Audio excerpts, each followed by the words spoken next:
দিদি চা বানার এখন চা খাইমো, কাঁঠাল খাইছে এখন চা খাইমো। কারা কারা কাঁঠাল খাইতে পছন্দ করেন কইয়েন।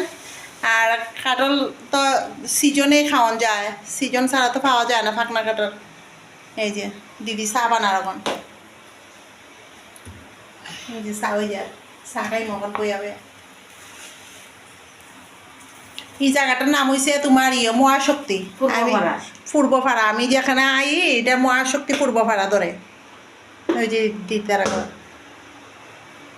দিদি আজকে রান্না করছে আম ডাইল, দুইবারই ভাত খাইছি, এমন ক্ষুধা লাগছে। আর টক ডাইল তো ভালো লাগছে, যে সকালে একবার খাইছি, এরপরে আবার 3টা আড়াইটা 3টার সময় অল্প ভাত খাইছি আমি। দিদি চা বানার এখন চা খাইমো, কাঁঠাল খাইছে এখন চা খাইমো। কারা কারা কাঁঠাল খাইতে পছন্দ করেন কইয়েন। আর কাঁঠাল তো সিজনে খাওয়ান যায়, সিজন ছাড়া তো পাওয়া যায় না ফাঁকনা কাঁঠাল। এই যে দিদি চা বানার এখন,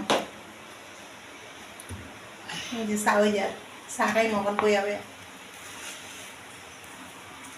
এই জায়গাটার নাম হয়েছে তোমার মহাশক্তি পূর্বপাড়া। আমি যেখানে আই এটা মহাশক্তি পূর্বপাড়া ধরে। ওই যে দিদার